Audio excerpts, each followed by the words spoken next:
It is that time of the year when students across the board must make a choice. A choice that will not only determine their future, but supposedly will set a status quo. Which is why I'd like to touch base on a concept that we as a society are responsible for, knowingly or unknowingly often, but one that can prove detrimental to the upbringing of our youth.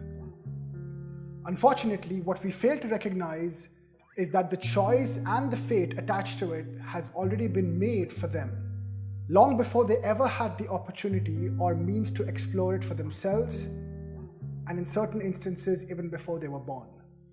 The purpose of this is not to take a dig at any profession or a particular sector of the society, although I must admit it may seem like it at the beginning. Just stay with me and I promise you will be able to make sense of it in the end.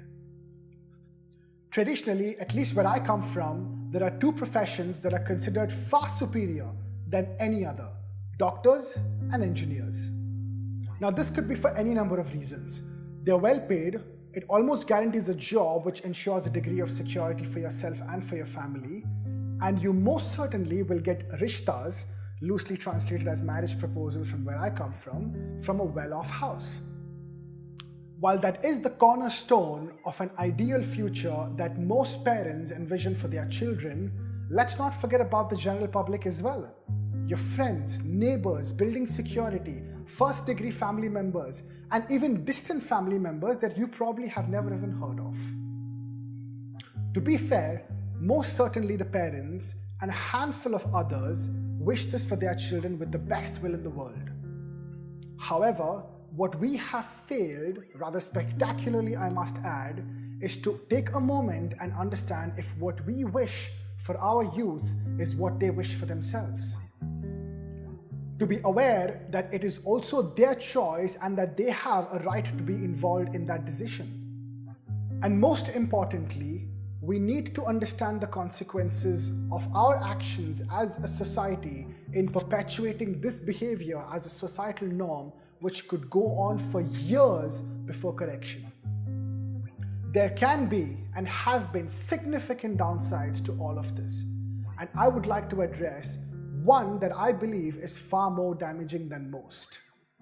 It's something that I'd like to call a dangerous mind trap. A seed that is not only planted in parents and children, but everyone else around the same expectation sphere. Let me try and explain this. First, to the parents who have envisioned their child to become a doctor, engineer, or any one of the very specific professions out there. You know who you are, there is no need to be any more black and white here.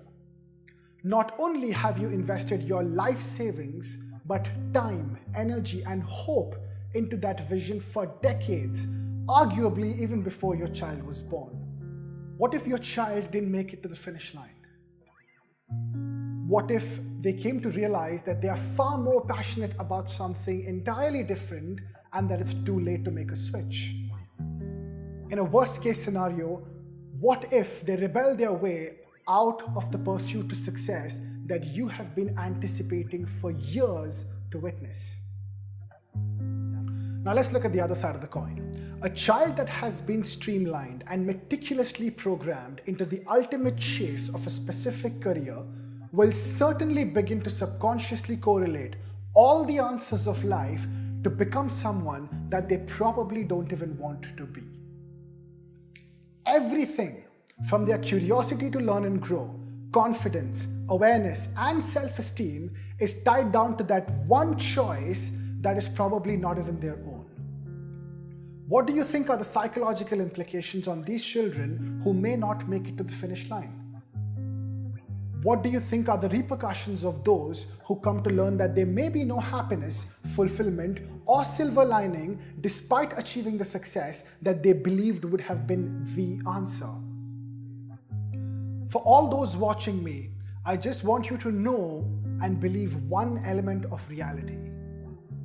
It's never too late to follow your dream. You do not have to make it in your life by 21, 25, or even 30. There's a lot more to life than the expectations set by people around you. In one of his podcasts, Tom Bilyeu said, "Your life is nothing but a reflection of your choices. Your choices, not anyone else's. To all the parents, relatives, both those who care and those who don't, and anyone who believes that they have an inherent right to set expectations and make choices for anyone but themselves, I implore all of you to steer away from the age-old tradition and bring about a change that is far past you. We need to set a positive example in the upbringing of our younger generation. We need to learn and accept to allow our children to follow their dream. Let's face it, it's about time.